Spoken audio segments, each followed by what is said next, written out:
Hey guys, how are you today? Quick rant before we dive into today's chaos. As some of you might have noticed, YouTube's algorithm has decided I'm not special anymore. Shocking, I know.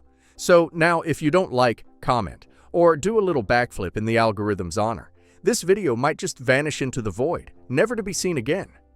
Seriously though, even a hi or "this is wild" in the comments helps way more than you think. It tells YouTube, hey, people actually like this channel.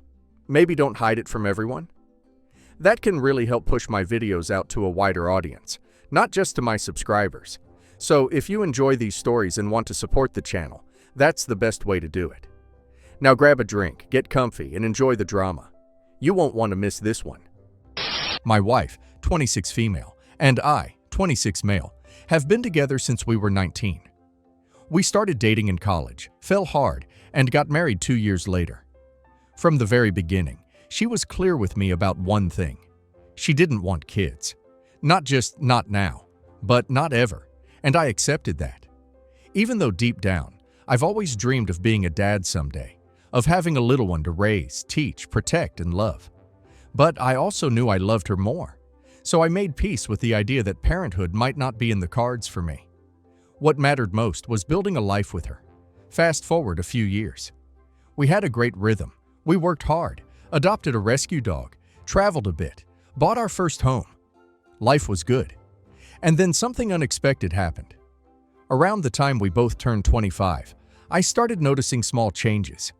She began slowing down whenever we saw babies in the park, or smiling longer when a toddler waved at her in the grocery store.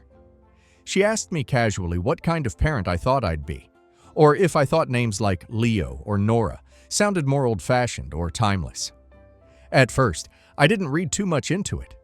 Maybe she was just curious. But over time, those questions became more real. And then one night while we were lying in bed, she turned to me and said quietly, "I think I'm ready." She explained that back when she told me she didn't want kids, it wasn't about me. It was about fear. She came from a tough childhood, a lot of emotional neglect, unresolved trauma. She was afraid she wouldn't be a good mother, afraid she'd pass on the same pain she grew up with. But over the years, she'd grown. She'd been working through things in therapy, and she realized that not only could she be a good mom, she wanted to be. It was one of the most emotional moments we've ever had. We cried together, hugged for what felt like hours. For the first time, we were on the same page, excited about building something new together. We decided to start trying. It took a few months and a heartbreaking chemical pregnancy early on. But eventually, we saw those two pink lines. We were finally pregnant. We waited until we hit the 12-week mark before telling our families. We wanted to do it right, make it special. So we invited everyone over for dinner, both sides of the family. We cooked, decorated, and even made custom fortune cookies with little messages inside like "baby on board" and "you're going to be grandparents." At first, it was perfect. There were gasps, hugs, happy tears. My mom cried. Her dad hugged us both. Her stepmom brought out non-alcoholic sparkling juice and toasted to the new parents-to-be.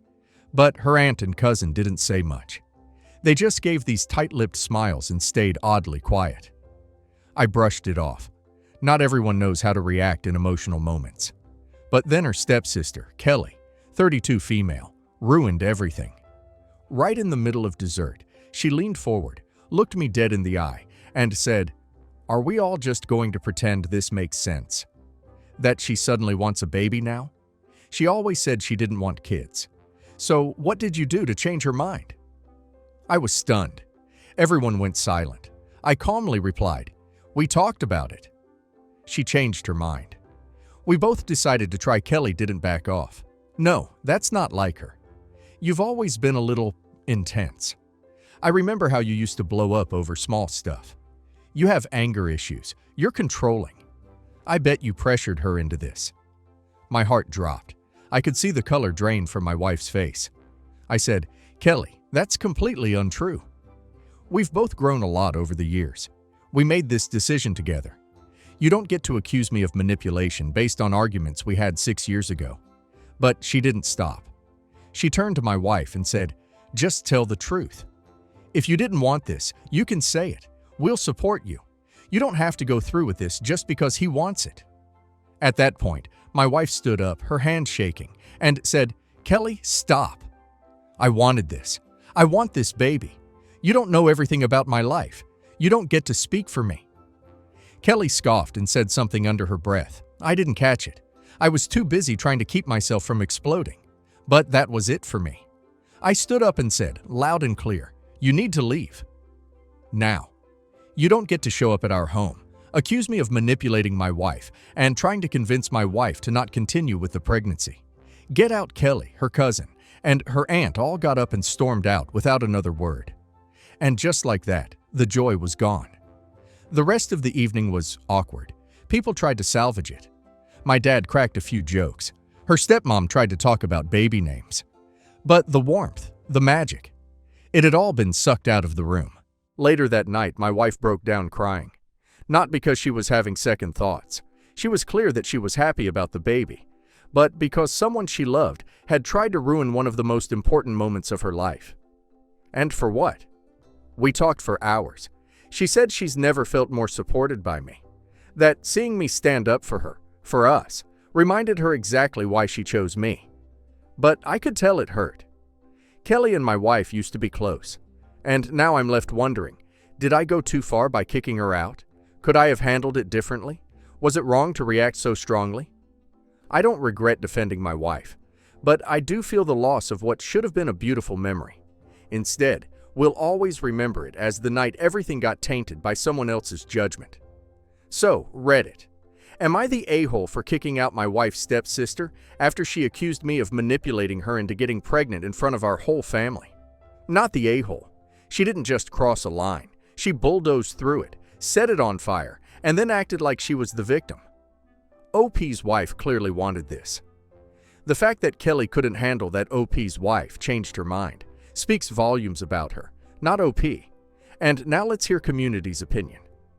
This wasn't concern, it was sabotage. If your wife had said she was scared or unsure, maybe then I'd understand asking questions. But she stood up and defended you. That says everything. Some people just can't stand not being in control of the narrative. Kelly sounds like she still sees your wife as a 20-year-old who needs protecting. But people grow, change, heal. Your wife made a huge life decision, and instead of trusting her, Kelly accused you of abuse. You did the right thing. Not the a-hole. Let me say it louder for the people in the back. You are not responsible for your sister-in-law's inability to accept your wife's autonomy. Your wife made a choice, a joyful one. Kelly tried to poison it. Don't lose sleep over kicking someone out who came to your house to embarrass and slander you. Update. A few days after everything went down, my wife's stepmother came by to visit us. She brought over some pastries and asked if we had time to talk. She looked genuinely upset, not angry, but heartbroken. She apologized for what happened at the dinner and said she had no idea things would escalate like that. Then she told us something we didn't know. Apparently, Kelly has been struggling with infertility for the past 2 years.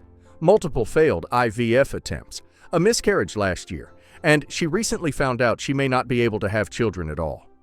She hasn't shared this with many people, not even most of the family. According to her stepmother, our pregnancy announcement hit her like a freight train. Not because she doesn't love my wife, but because she's in so much pain herself. That doesn't excuse the way she acted, but it gave us a bit of context. She asked us to consider forgiving her, not to excuse her behavior, but to understand that it came from a place of grief and loss. We're still processing everything. My wife is open to talking to her stepsister again, but she wants to take it slow, and so do I. We're not pretending it didn't hurt, but we're also trying to make space for compassion. Thanks to everyone who reached out. The support really meant a lot. My child's father and I were together for 5 years, and we have a 2-year-old child together. Well, before we met, he struggled with alcoholism, which had caused problems in his first family. He had 2 children prior, who he wasn't a good father to, as he was mostly absent on benders. They were raised by their mother, who was apparently nice but flaky. By the time I met him, those kids were both over 18, and he had had years of recovery, so it was hard for me to judge. He was a loving and attentive father to our child, and so I didn't think about it. He died of liver failure when my child was 2, and now it's just us. He had nothing but medical debt, which I didn't inherit thankfully, as we weren't married. So all my child has is survivor's benefits until they are 18. My child's father's 2 older children, my stepchildren, are both over 18, so they aren't eligible for anything. I currently use it as child support and save as much as possible for college and a future nest egg. My stepkids have figured out that as a minor, my child is getting money and are clamoring for their share. They are claiming that since it's the only inheritance, it should be split equally among all 3 of his children, not just all for the one who was the lucky age. They also say that because he was absent and bad for them, they deserve his money. It isn't. More anyway. They've gotten some of his relatives to agree with them, and now I'm stuck choosing between risking my child's future or risking burning bridges that I'd rather not burn because they are my child's only connection to their father. I'm currently refusing. I realize that he was bad and absent, but I don't think it's on me or my child to fix. But is the money worth nuking half my child's family relationships? Not the a-hole. Not only are you not the a-hole, what they're asking you to do would be illegal.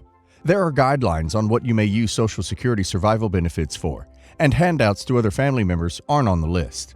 If you're getting a lot of pushback from them, maybe let them know that Social Security disallows you from doing that. Not the a-hole. Survivor's benefits are to help compensate, for lack of a better word, for the loss of a wage-earning parent. While your husband may have been a rather rubbish and absent father to your stepchildren, there are points in their lives when they would have benefited from their father earning money, whether it was helping keep a roof over their head, keeping food on the table, or covering school costs. Your child will not have that benefit, so they have survivor's benefits instead. Whether or not your child is getting more from survivor's benefits than your stepchildren ever got from their father. Perhaps he was constantly out of work. Perhaps all he could contribute was $20 at Christmas. It is not up for discussion. It's there to help you raise the child, not make up for whatever things were denied to your stepchildren in their childhoods. Not the a-hole. It is child support, and you have to show that it's being spent on the child. I have custody of my younger brother, and he gets a check from our deceased father. I annually have to report what I spent the check on and how much I've saved to Social Security. I don't get to keep it because our dad sucked and left me a kid. It's for supporting the kid. My parents divorced 3 years ago, and to be honest, his new wife is extremely pretty. My mom has always been extremely insecure about her looks, and my dad didn't do much to hide that he was miserable in the marriage, but staying due to crucial factors and an inheritance from his parents. I've always been on my mom's side, and I don't think I will ever be close to his wife, but he is still my dad, and I love him. I decided that I wanted to host Christmas this year, and it really meant a lot to me. It is my first Christmas married, and with a real house big enough to host everyone, and now that I am married with kids. My husband has 2 children who we have full custody of. I wanted it to be at my house. Also, my stepchildren love both of my parents. Their grandparents on both sides suck, and my mom and dad have been amazing with them. So this was a big deal to the kids. I invite all of my siblings and my parents. My mom called and confirmed that my dad's wife would be there. I said I agree that it would be better without her, but I don't really have a choice. My mom went on to rant about how selfish my dad is because he wouldn't come without her. I heard her out and was sympathetic, but then she said she wasn't coming because she feels too uncomfortable around her. I said it was for me and the kids and to just ignore her. My mom began yelling at me that how can she look at her? How can I ask her to stand next to her and maybe be in the same picture as her, etc. She said whatever his wife wore would make her uncomfortable, and I'm awful for asking. This hurt me because I was so excited. I snapped at her that she was being selfish for putting her vanity before her family and that she was hurting my husband's kids. I also said she should focus less on being insecure because look at what she did to her relationship with my sister by using her pictures to catfish men, and her kids should be more important than wanting to be thin and hot. My mom cried, and my brother, who she lives with, called and cussed me out and says he won't be coming either. You're the a-hole, I'm sorry to say. I get it. My parents are divorced too, and I would rather have one event with everyone together instead of multiple events with separate parents. But that fantasy is not available to me, and it sounds like your mom is saying it's definitely not available to you either. And from her point of view, it makes sense. Your dad left your mom fairly recently. 3 years is not that long ago, after your dad staying with her miserably for years for an inheritance, and so there is a lot of pain and complexity that's still pretty close to the surface. Asking her to set that aside for you is not super reasonable, but you aren't an a-hole for asking. Snapping, calling her vain, exploiting her known insecurities for your advantage, and using your husband's kid as manipulation. That's what did it. You're the a-hole. Obviously, your mom has big emotions surrounding the situation. Just because it's the holidays doesn't mean folks have to be around people they don't like or aren't comfortable around. It sucks that she's not coming, but it probably saves some drama, or at least some awkward moments. You're the a-hole. It sounds like this isn't vanity to your mom, it's trauma. You know that your mom has insecurities and that your dad treated her badly. The fact that you expect her to just put aside those issues and spend the holiday in the same house as them is unfair to her. I guarantee your stepkids would rather your parents attend separate events for the holidays and be happy than have them at one and have your mom be absolutely miserable. I'm really upset about this right now. I'm 17 female. My parents divorced when I was 12. It was really rough. They pretty much hate each other and still have trouble doing anything together where I'm concerned. I try not to talk about them to each other and just keep things separate. All the fighting and chaos was hard on me and was affecting my mood and schoolwork when it was all going down. So my dad felt bad and let me have a dog to help me feel better. Someone nearby had Malamute puppies, so I picked out one, and his name is Tycho, and he's my best friend. Even on the weeks where I'm with my mom, I stop by after school every day to take him to the dog park and play and get his cuddles in. I love this dog. My dad started dating Melanie a few years ago. I don't really connect with her. We're just really different, and she's way too touchy. But she makes my dad happy, so whatever. Her son Ben, 9 male, is autistic and needs a lot of accommodations. He gets really upset and has meltdowns when things change or are done differently. He's also really scared of Tycho, even though as far as I know, Tycho has never done anything to scare him. He's a really laid-back and well-behaved dog. Dad and Melanie recently got engaged, and they want to go ahead and move her and Ben in so that they can get rid of their apartment and save money. My dad told me about it and said that since Ben is afraid of Tycho and needs a stable environment at home, Tycho is going to have to go somewhere else. My mom's townhouse doesn't have room for him, and my grandparents aren't in good enough health to look after a big dog, so we would have to rehome him. I admit I didn't take it very well, and we had a big fight. I told him that no way was I going to give up my dog, and I'm going to college next year anyway, so he can put off the move until the spring when I can find a place to take him with me. My dad says they need to do the move over the holidays, and Ben is more important than a dog. I told him if he gives away my dog, I'll never forgive him, and that he obviously thinks Ben is more important than me too. My dad is mad because I'm making this a choice between me and his fiancée basically. Melanie is having second thoughts about the engagement since I don't want to live with them. My mom is mad at my dad and they're fighting again, and I'm afraid to leave Tycho alone because he might not be there when I get back. My aunt says I'm being childish and my dad deserves to be happy. Am I the a-hole? Not the a-hole. Your dad shouldn't have given you a dog to take it away later. However, you also need to be prepared. It isn't easy to find a place to take a large dog. If your plan is to bring him with you, you need to be working and saving money. You will likely need to rent a house or a room in a house where they let you have him, and you'll have vet bills to cover, food, etc. Not the a-hole. I usually side with parents, but rehoming your dog because he can't wait 6 months to move his girlfriend into the house seems like he is choosing his girlfriend over his child, and that's a huge no-no. Melanie's son does have a right to feel safe in his own home, but that does not include forcing you to get rid of your dog. That's just not a legitimate thought to have. Maybe Melanie should have second thoughts about your dad. Not the a-hole. Dogs are not expendable. They are a lifelong commitment. The kid is not allergic. He's just afraid. Autistic kids can adjust to change. It just takes time and work. His mom and your dad are lazy and don't want to do the work. If my parent got rid of my pet, I would literally never speak to them. Tell him you hope he never wanted to be a grandparent, because someone who thinks something I love that deeply is disposable is never getting near any kids I ever have. I, 24 female, have 2 brothers, Sam, 32 male, who's married to Allie, 32 female, with 2 kids, and Ben, 35 male, who is divorced and has been dating someone since January. For reasons I don't get, Ben has a lot of contempt for Allie. Allie has anxiety and chronic illness. She's allergic to many things. She has anxiety about germs, so she sanitizes everything regularly and uses lots of hand sanitizer.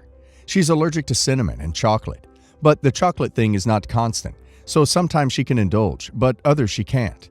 She's mildly allergic to dogs, but she runs a dog-sitting business, which she handles by changing clothes after dealing with the dogs, who are contained in the backyard, and sanitizing. Sam also helps out. This business boosts their income, and I think it's impressive how she manages that. She also gets anxious about her kids and likes to keep them to a pretty strict schedule and asks my parents to respect that schedule and her other rules. The way my parents and Ben talk about her, you'd think she was bad crap insane. They say she's overdramatic about sanitizing. She's zealous, but come on, the world fell into chaos 2 years ago because of disease. She's lying about being allergic to chocolate and cinnamon. Why would anyone? She's ridiculous for running the dog business when she's allergic to dogs, and that she's way too strict with her kids. Ben in particular seems to want an antagonistic relationship with her. He ignores her calls because she called him too many times in a day once, disparages her around my parents and I, and says passive-aggressive things to her when we're together. It bothers me because I really like Allie. We have similar issues, but she's more assertive about managing hers. The way my family talks about Allie makes me wonder if I started taking better care of myself and asking my family to make concessions for me. Would they treat me the same way? Do they already discuss my issues with the same contempt they use for her? Recently, I was with my brother and his girlfriend, and Allie came up. My brother launched into his usual thing, and if you hadn't met Allie, as his girlfriend hasn't, you'd probably assume things are as bad as he says. I pushed back. I always do. They don't listen. I pointed out to Ben that we have similar issues. He insists I don't, that I'm not as controlling as she is, on and on. And finally I said that he was being mean and needed to lay off. We dropped it, but I guess it bothered his girlfriend, because he called me later and called me an a-hole, said that he and his girlfriend are having all kinds of problems now, and now he thinks he's going to lose her. I'm not surprised this is an issue. I assumed it came up already, as Ben tends to be mean and controlling, hence the divorce. But I guess his girlfriend was tolerating it until now. I don't want to be the reason they break up, but I think this is something Ben needs to change about himself if he wants a long-lasting relationship. Also, Allie deserves better. Am I the a-hole? Not the a-hole. Ben is a complete a-hole. Seems narcissistic and insecure in his own issues. Keep defending Allie, because you said she seems strong and genuine despite some of her limitations. You are doing the right thing. Not the a-hole. Like you said, it's pretty obvious why Ben's divorced. You pointing out that him being a hostile jerk for no apparent reason isn't a good look. Wouldn't be an issue if he didn't insist on being a hostile jerk for no apparent reason, and he's not going to fix that by attempting to shift the blame elsewhere. You're the a-hole. There's no way she's allergic to the things she indulges in, or to the very being she makes her living off of. So basically, you've described a neurotic mess of a person who has to have total control, until it suits her to ignore the things that she disallows for anyone else. And you're surprised your family is frustrated? My 23 female, sister, 27 female, got married a month ago, and the wedding was beautiful and clearly very costly. They had a registry, but almost everything was really expensive. Think Dyson purifier, Fornasetti candles, etc. She also had a Tiffany alphabet necklace on it. I wear the same necklace, which my husband gifted me for our wedding last year. I didn't ask for anything, and I know he saved up. Tiffany jewelry is absolutely not the regular standard for us. There was an option to give a monetary gift towards the honeymoon, so we ended up gifting $150, and I think it was more than fair. Sister brought up that she noticed I only gave a small contribution to the honeymoon. I said yes, that's the gift. She replied she expected family to be more generous, and others, siblings, relatives, got thoughtful gifts. I could have at least gotten the Tiffany necklace since we can afford it. I told her no, we can't afford it, and we gave what we could. It's not my fault everything on the registry was so expensive. This was at Thanksgiving, by the way. There were other people around, and I guess they could see the conversation between us was getting heated. My sister said I need to stop acting so self-righteous, and they can put whatever they want on their registry. And others did get the gifts, so it's just me being cheap. My stepmom overheard and said I could have given a larger monetary amount or split the cost of the necklace with someone else, and I didn't appreciate the effort put into the wedding. I didn't think I was in the wrong here, but I'm kind of doubting myself. I guess we could have given more money considering this is family? Am I the a-hole? Not the a-hole. And who puts jewelry on a wedding gift registry? A wedding gift is supposed to be to help the couple start their married life, not to bedazzle the bride. Not the a-hole. Most weddings I've been to try to have a variety of price ranges for gifts. I got one friend a cutting board for $35. Another I got them a Yeti growler for under $100. All from the registry. Others even put out just a house fund, but said please come even if you can't contribute. It's your sister's choice to pick things she wants, but $150 isn't chump change for many of us who are trying to get by. She sounds extremely selfish and greedy, even more so to call you out on it at Thanksgiving. Not the a-hole. Sister and stepmom are both a-holes. You are not obligated to purchase an expensive Tiffany necklace so you and sis can be twinsies. That's gall. Depending on your tax bracket, $150 is not cheap. And if this is the Tiffany alphabet letter pendant I saw, it's a $1,600 necklace. No guest picked that out of your registry. Your husband gifted it to you for your wedding. If she is really that torqued about it, she really needs to go complain to her own husband and tell him she expected him to not be cheap with his new wife.